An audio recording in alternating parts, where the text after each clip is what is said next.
Welcome to Social Work Week 2026. I think we have quite a number of people join this session, so it speaks volumes about the importance of social work. My name is Amrat, and I'm very privileged to be a member of the Social Work England's board, and I have been since June last year. So I'd like to think I'm still quite new, and I'm going to stick to that as long as I can, being the newbie. Um, I'm also chief executive of a regional organisation, a charity that supports communities through education, care, and social impact programmes. I've held senior leadership positions across the NHS and in regulatory settings. I serve as a chair for Support for Sight, which is a regional charity based in Essex. And I'm a trustee for Action Against Medical Accidents, which essentially is a patient safety charity. So much of my work really is around, public health and particularly supporting underserved communities, which really is a focus of my career for a long time. So today marks the start of a week essentially dedicated entirely to recognizing and celebrating the profession that makes a real meaningful difference to people's lives every single day. And I've experienced that both personally and professionally in my current substantive role. We work with social workers and people who experience social work on a regular basis simply because of the communities who we're trying to serve and support. So this session is simple. It has a powerful mission to bring together those voices of people who have experienced social work in various different ways, of course. So in a moment, you'll hear from people who have drawn on social work support. You'll also hear from social workers who bring years of experience and knowledge to their work every single day. Crucially, you hear those perspectives, how those perspectives connect, because I guess the most powerful thing in social work is what happens when people work together, not just for one another, but alongside one another. So for now, let's begin where it matters most, with the people and their stories. So firstly, I'd like to say thank you to everyone for participating today in today's panel session. And thank you ever so much for everything that you do and for what you've been willing to share and are willing to share in today's session and in general.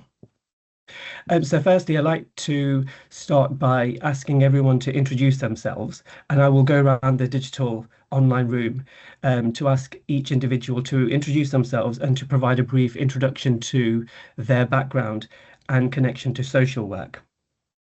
Now, I'm very aware that we have two Sarahs in the room, so I'll start with Sarah Blackmore first. Sarah, would you please introduce yourself? Thanks, Amrat, and good morning, everyone. And as has been said, a very warm welcome to Social Work Week 2026, the sixth Social Work Week so far. As you've heard, my name is Sarah Blackmore, and I'm the Exec Director of Professional Practice and External Engagement at Social Work England. And I have the privilege of leading the team who've put this amazing week together. Before the week gets going, though, I wanted to start by saying a massive thank you to the social work profession. I'm under no illusions about how difficult things are at the moment, regardless of what area of practice you're in.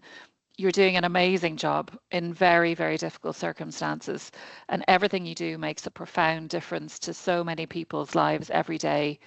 I've been a social worker for almost 30 years now, which feels incredible when I look back on my career and reminds me also of how old I am. But I've had so many amazing experiences as a social worker. And in fact, what drew me to social work initially was my own adoption as a baby in Ireland many, many years ago. And the amazingly positive experience that me and my family had of social work is what made me consider social work as a career and ultimately led me to where I am now.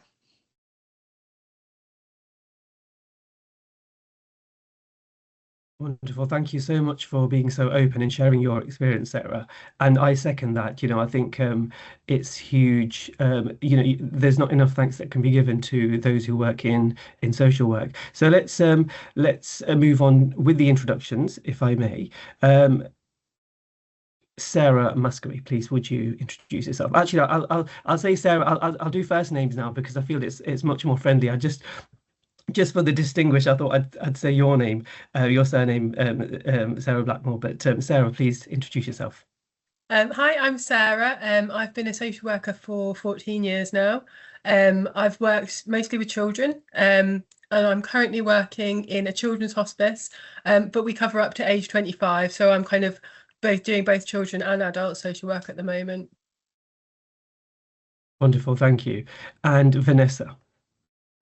Hi, I'm a social work student at the University of Nottingham. I'm on the National Advisory Forum and I'm currently on my final placement.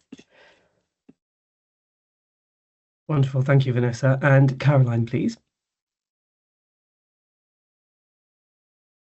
Oh, Caroline, I'm terribly sorry for interrupting you.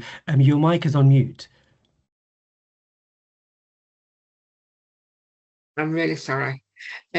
I'm Caroline Waugh. I live in Sheffield and I'm part of the National Co-Production Advisory Group. I've drawn on care and support for 34 years and social workers have played a very big part in that. Thank you, Caroline. And last but by certainly no means least, Isaac. Hi everyone, I'm Isaac. I am the co-chair of the National Co-Production Advisory Group. We're a group of people that are passionate about personalisation. So like Caroline, I was trying to do the math. So I have been supported by social workers for 34 years, snap there, Caroline, both as a young person and as an adult. And yes, the social work profession is really important. And I suppose we'll talk about that a bit later. Wonderful. Thank you ever so much, Isaac, and thank you everyone for introducing yourselves. So we've got some questions now. So we'll take this. We'll deliver a panel style discussion, which I think will be very rich. And in order to initiate that, I will hand over to Sarah Blackmore to commence the discussion based on some questions. So over to you, not Caroline. Sorry, Sarah. Thanks, Amrat. So I'm very fortunate in that I get to ask lots of questions to my esteemed colleagues on the panel this morning to talk about their experiences of social work and what's drawn them to the profession, and to really get a sense of the impact that we collectively have. And so, Isaac, if you don't mind, I'd like to start with you and just ask, what has stayed with you from an intervention of a social worker in your life? Sure. So thinking about the times that social workers have supported me, which have been numerous, and I'm just going to offer a little bit of a content warning. So at times my mental health hasn't always been the best it should be. And there have been times where I haven't been able to see past those moments of despair, past those moments of not wanting to be here. And I'm going to give a big shout out to David and Luann, who are fantastic mental health social workers, who at my most difficult moments helped me find a moment past that and helped me think about what a future could look like when it was really difficult to think about just getting through a minute, let alone thinking about the things that I now experience in my life. So I have a lovely home, I have a lovely husband, I have a great job, and all of that goes back to a social worker or a couple of social workers that said to me, you know what, this will pass. They spoke to me about finding hope, they listened to me, and they really gave me the ability to move past that really acute distress. So I'm grateful. I wouldn't be here without social workers, and I'm not the only person. There are many people that I know that social workers have come into their lives when they're having a really rough time, and they've helped them reauthor their lives, think about their futures when it's hard to think about that from a personal perspective because of the busyness or your mental health challenges or your illness. Isaac, thank you so much for sharing that. I mean, I think that's just an incredible example of the impact that social workers can have, and the partnership approach that it is that leads to that impact.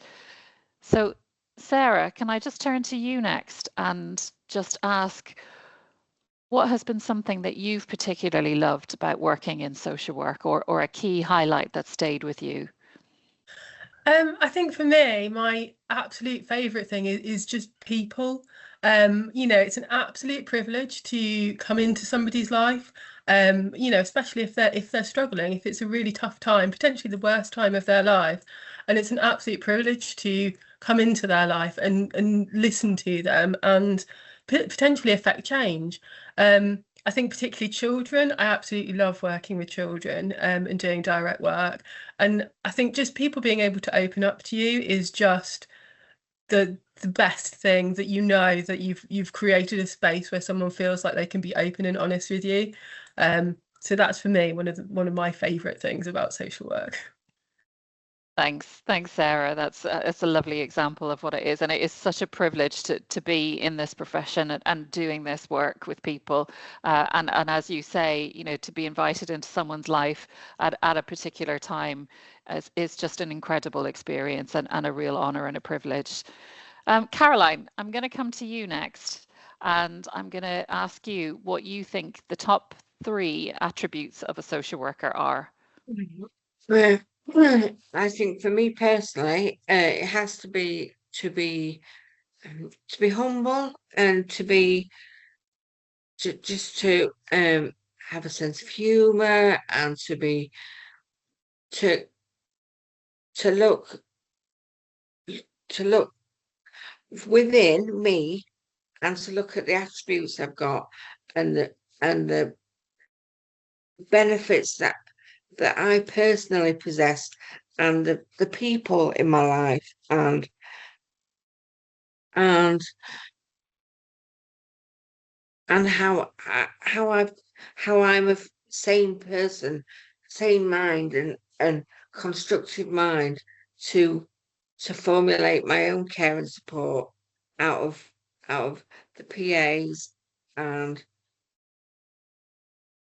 and and juggling and being flexible, and it fitting around what I want to do and what I want to achieve, and my outcomes, really, my immediate needs and my long-term goals. Thanks, Caroline. And I agree that sense of humor can be so important for everybody, particularly sometimes in those darker moments. Just following on from that, then, what has stayed with you from a time a social worker has worked with you? Okay, I think it has to be recent, because my brain damage is having more of an impact on me recently. It's really affecting my memory. So my short-term memory is the one that I'm going to talk about. And a year ago, I can't believe this, a year ago today, I fell and broke my leg in 2 places. So I needed crisis intervention. And I was able to take, and my social worker gave me the flexibility and control, really, to, and I'm lucky because I know a lot of personal assistants over the years, and I managed a little team of personal assistants, and I had total freedom of it. I was able to access my contingency money to fund that, and I was able to employ someone to come in the morning, to come in at night, and then my friend from across the road moved in downstairs to my hospital bed downstairs, and it was, I have never had such a positive experience of coming out of hospital, and I've come out of hospital a number of times in 34 years, and it was all down to the social worker looking outside the box, and looking at my attributes, and what I'd got outside of me, what outside influences I'd got.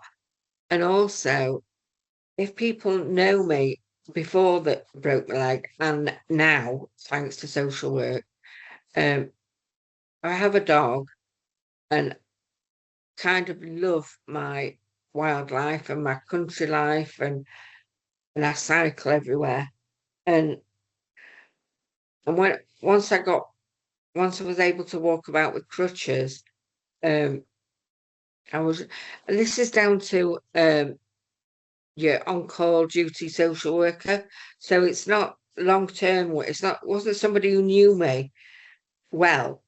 I keep my trike in a bike cave, and the doors open outwards, and it was really difficult. It sounds silly, but it was really difficult for me to get my trike out round these open doors. And honestly, I'd spoken to this person for 20 minutes at the most on the phone, but I said, can I get quotes and possibly look into getting shutter doors, roller automatic doors on my bike cave? And they said, yeah. And I said, right, okay. Anyway, I didn't get exact quotes, but I got examples of. And she said, yeah, go ahead and do it. Just do it. And that, I thought, wow, I was really kind of dreading asking because I thought, but and so I was able to get out. I was able to get out and cycle, which is just massive to my well-being. So That's such a lovely example, Caroline, and I know what a keen cyclist you are. So hopefully your broken leg is well and truly mended now, and you're able to get back on your bike again. yeah.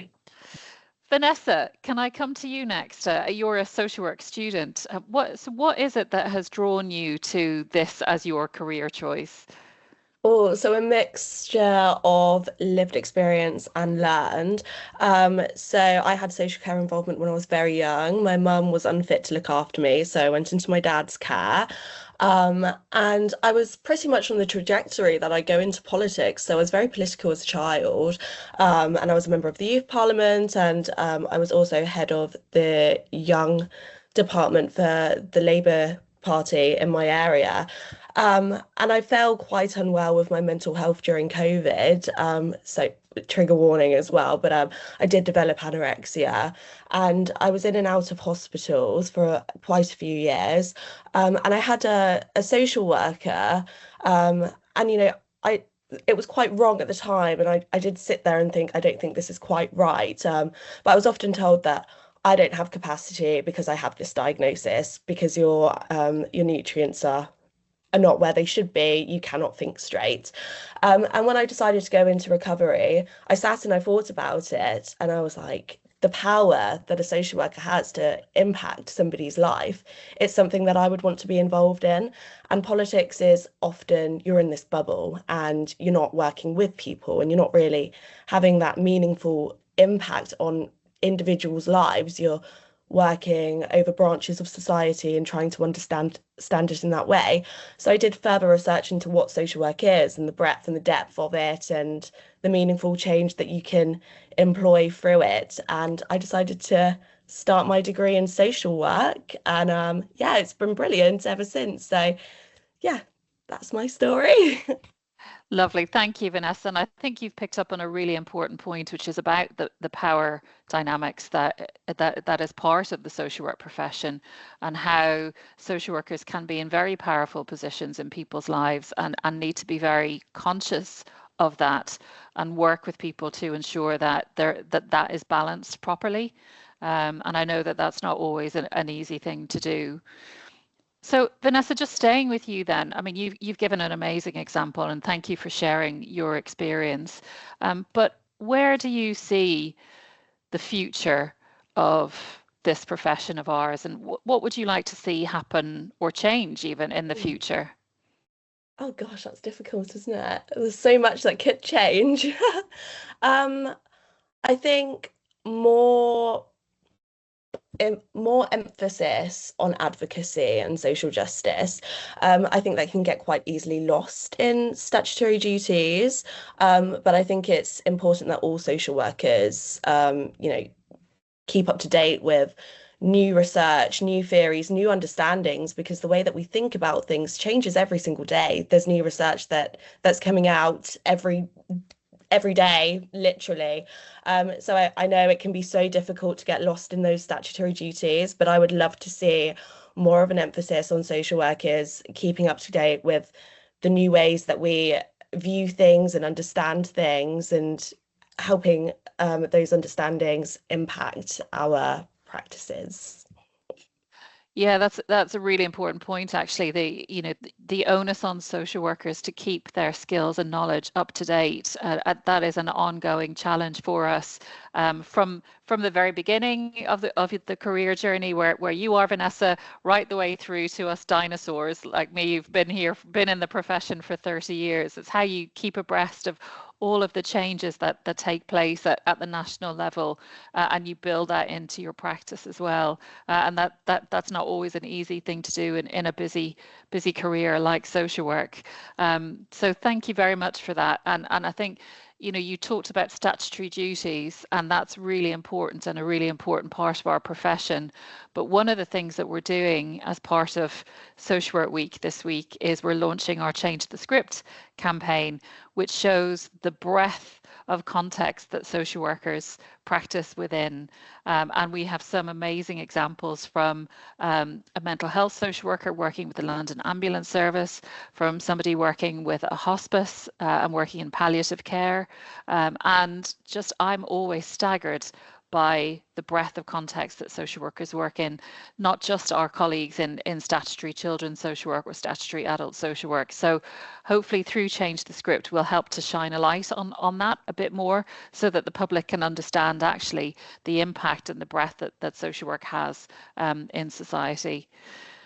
So just staying with the theme of the future of the profession for a moment, Isaac, can I come back to you? And what do you want to see happen in the future of social work, and what ambitions do you think we should have for ourselves as a social work profession? Yeah, it's a really difficult one to answer, but I'll give it my best. So I think in an ever-changing world, and if we look back at COVID, if we look back at many of the things that social workers have gone above and beyond, it's being able to respond to a world that is changing because the planet is changing because politics are changing because there are issues around funding, and it would be disingenuous to say that it isn't a hard space for social workers to do the stuff around social justice. But social justice is absolutely what I believe social work is about. It's taking, for instance, one of the Making It Real statements talks about, I'm seen as a unique individual with my own strengths, experiences, identity, and I'm supported in a way that recognises the life that I want to live. And how do social workers enable that to happen to people that might be having a bit of a bump in their journey? And that is by advocating, that is by really being I think the safety net that most of us need when things go particularly wrong.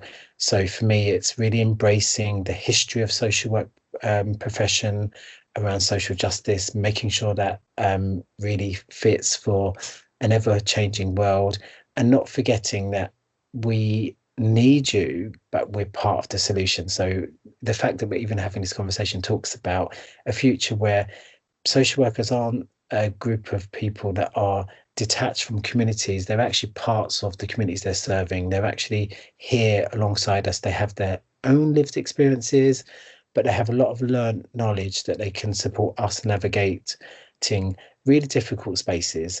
So a little bit more love, a little bit more social justice, and a little bit more recognition that social workers are doing a really great job in really difficult times. So I hope the future holds more space for that, and more hope for a profession that is seen as equal to the NHS or any other profession that is around saving lives. Social work saved my life, and it helped Caroline, and many of us here, it's helped us. Thank you, Isaac. There's some lovely, lovely points in what you've just said. And I think as a relationship-based profession, the importance of love and hope just cannot be underestimated. And social workers working hand in hand with people with lived experience to have that impact and to have that positive change on people's lives and on communities and the wider society as well.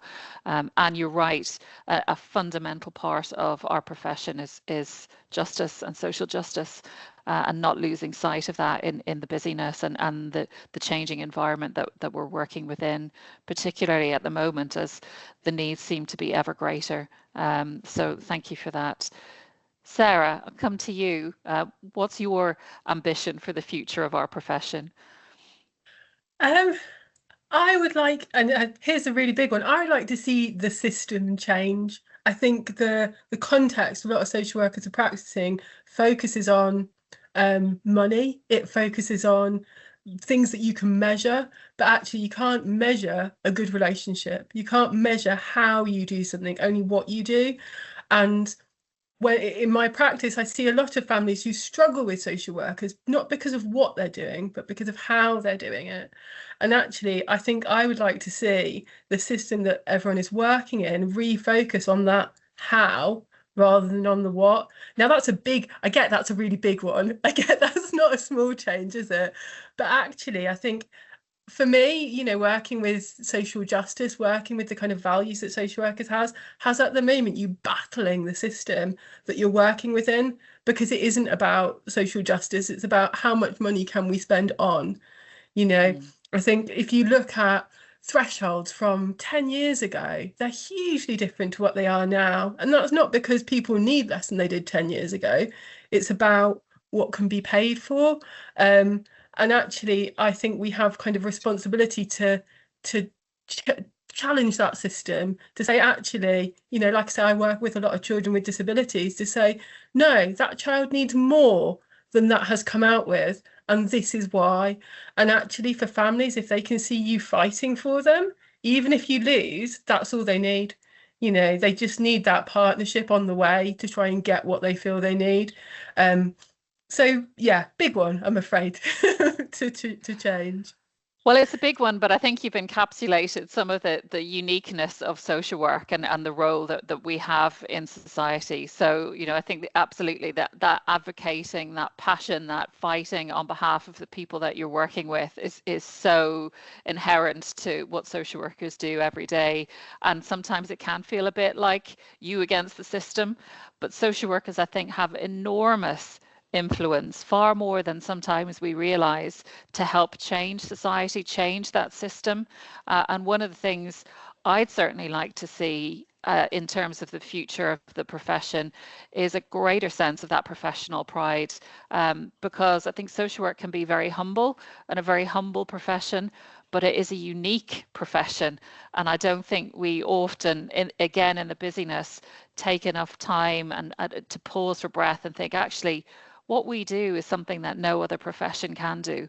And we see the whole of the person within their community and can work with them to fight for them, to enable them to have the best possible chance in life, the best possible life they can possibly lead. So thanks for that, Sarah. Caroline, I'm probably going to finish with you before I think we're going to have some questions from colleagues who have joined us today. What would you like to see in terms of the future of our profession? I'd like to see more of the same, but and I know you have things that might make this happen, technology, etc., which might make more FaceTime, more face to face. But I'd like to see more social work saying that clunky word, more social work face to face and speaking and getting to know me as a person, and me having more control and being enabled to receive what I need and what I want to move forwards. So fantastic. Thank you. And I think that's right. It's about social workers working with the person to understand what it is that they want and then helping them to achieve that. So really, really important points. Thank you so much, colleagues, for putting up with my questions, some of them which weren't easy, I know, and for sharing your experiences, which is really important. So I think, Matthew, we're going to take some questions now from colleagues who've joined us.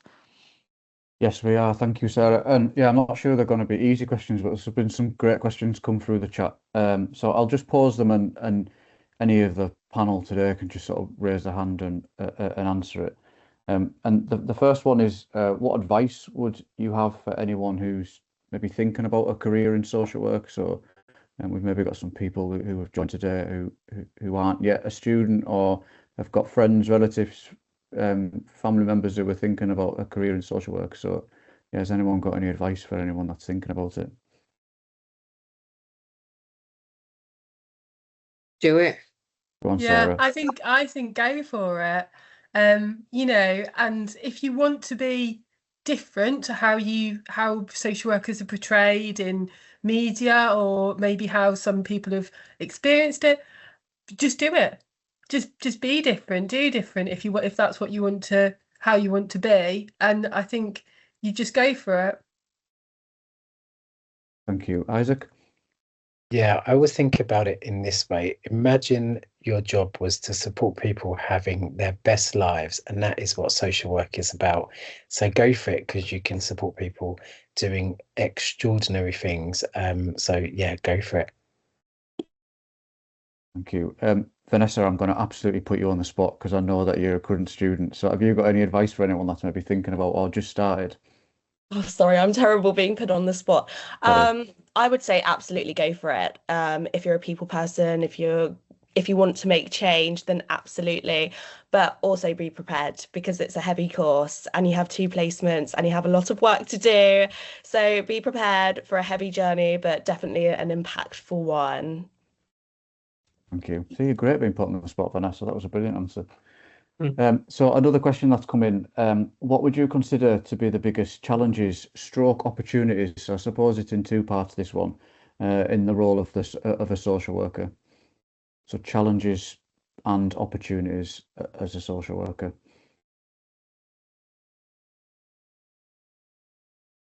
My hand stuck up from before and I can't put it down, but I will, because I hate silences. So the biggest challenge, and I think Sarah alluded to this, is the conditions that social workers often find themselves in are financially driven and often don't enable them to be the best they possibly can be. I think that is a challenge, particularly around austerity, funding, wonky care management systems, all those kind of things. But the biggest opportunity is lean into people and the social justice, because regardless of all of that, people advocate all the time for people like myself to have the right support. And that can be really, really difficult. But ultimately, that leads to people like myself and Caroline not just thinking about washing and dressing, which the system would do. It thinks it's about having really good lives, love, purpose, connection, and jobs and things like that. Didn't come from those systems. It came from social workers advocating for us to have better lives than we currently have. Thanks, Isaac. Anyone else would like to add to that one? I've just realised as well that I'm not on screen. So there you go. You can see me now. I'd like to support what Isaac said and go for it, because like you said, I mean, the people who got me involved with Think Local Act Personal, and in fact make me be here today, are they were all social workers. I mean, a lot of you might know some, Liz Howard and Mary Gardner and people like that. And Jeanette Thompson got me in, and they introduced me to Think Local Act Personal. So, and Liz introduced me to Social Work England, and so I like to think I have a bit of a voice of lived experience. Absolutely. Matthew, go on, I'll Sarah. just come in there and just say as well, I mean, I think there are many challenges for social workers at the moment, but I think a lot of those challenges are also opportunities. I think one of the things that social workers do best, and we talked a little bit about this already this morning, but is about challenging that injustice and championing social justice, challenging some of those systemic inequalities that we see right across society. And that's never been more needed than currently for all kinds of reasons. We see some really difficult situations that social workers find themselves within, for example, racism, homophobia, and just really complex issues that social workers have to deal with, not just in their practice, but also on top of, what they're dealing with the people that they're working with, and sometimes, as part of their day-to-day activity. But nobody is better placed to deal with that head on than a social worker. And there are also some really interesting challenges around things like AI and emerging digital technologies, but they also bring opportunities with them too. An opportunity for us to maybe spend less time on some of the bureaucratic aspects of our work, which, while really, really important, is, let's face it, not why anyone comes into the profession. We come into this profession to work with people, to build relationships. And I think, while getting to grips with what AI means might be a challenge, it also has the potential to really enhance what we do and allow us more time and more space to focus on those really important components of our profession. Thanks, Sarah. We've got a couple of minutes left. I'm going to try and squeeze in one more question, and we've touched on it a little bit today, but I think questions come in about if you could go back and say one thing to a social worker who's impacted on your life, either professionally or personally, what would it be? And that feels like quite a nice way to sort of wrap up the session. So has anyone got any thoughts or reflections they'd like to share on that? I'd like to say thank you. Thanks, Caroline. I know you weren't saying thank you to me there, but yeah, to the profession. I think that's a nice way to answer that one. Any other thoughts before we wrap up? Yeah, I'd like to say to particularly Luan, who once said to me, she was a social worker, that you will have a job and work in health and social care. And I gave her a really hard time. One, I'd like to say sorry for giving you a hard time, and you were right. And thank you so much, because I actually do that stuff now. I just couldn't see it at the time. So they helped me see something that I couldn't see. So thank you, and sorry for giving you a bit of a hard time. Thanks, Isaac. I actually reflected back a little bit when I read that question to a practice educator that I had on my very first placement, and she's sadly no longer with us. One of the first things she said really early on in the placement was learn to listen, and I think that's stayed with me throughout my career and had a real impact on me. So yeah, she won't hear this, but yeah, thank you for saying that. Okay, we're coming to an end. I'll hand over to Amrat just to bring us to a close for today. There's going to be some links put in the chat for the evaluation form.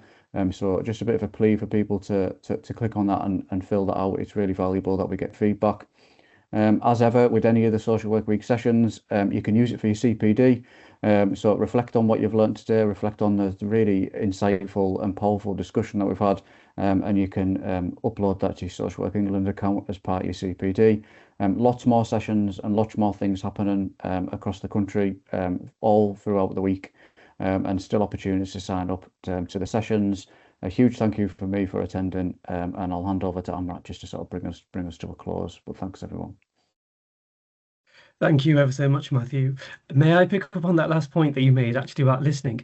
I think it's quite profound, and in my experience, that we often, without realizing, we listen to respond rather than listening to understand, and I think that's hugely important in social work, which is relationship based, is to understand one another. I mean, goodness me, what an insightful session. It's been a learning experience for me. I've tried to note down as much as I could. I don't know what you can see, but I've got several notes because every opportunity for me as a board member and just a member of our society is an opportunity to learn and listen. And some of the things that were mentioned, I'd like to just highlight about recognizing that people have agency and there is a power dynamic, and so enabling and empowering people is one of the key things that you could anyone can do, particularly in social work, to really enable and support people to thrive and to fulfill a purposeful life.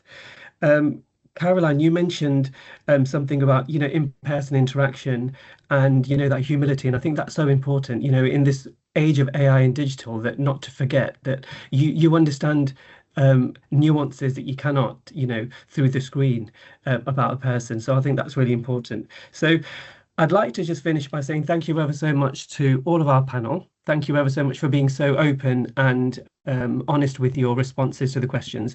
Thank you for all the background important managing to the team at Social Work England. And thank you ever so much for all of our colleagues who have attended. I believe we were reaching about 200, approximately, maybe even more actually. And I think that speaks volumes about the importance of this work. So thank you very much for me and have a wonderful day.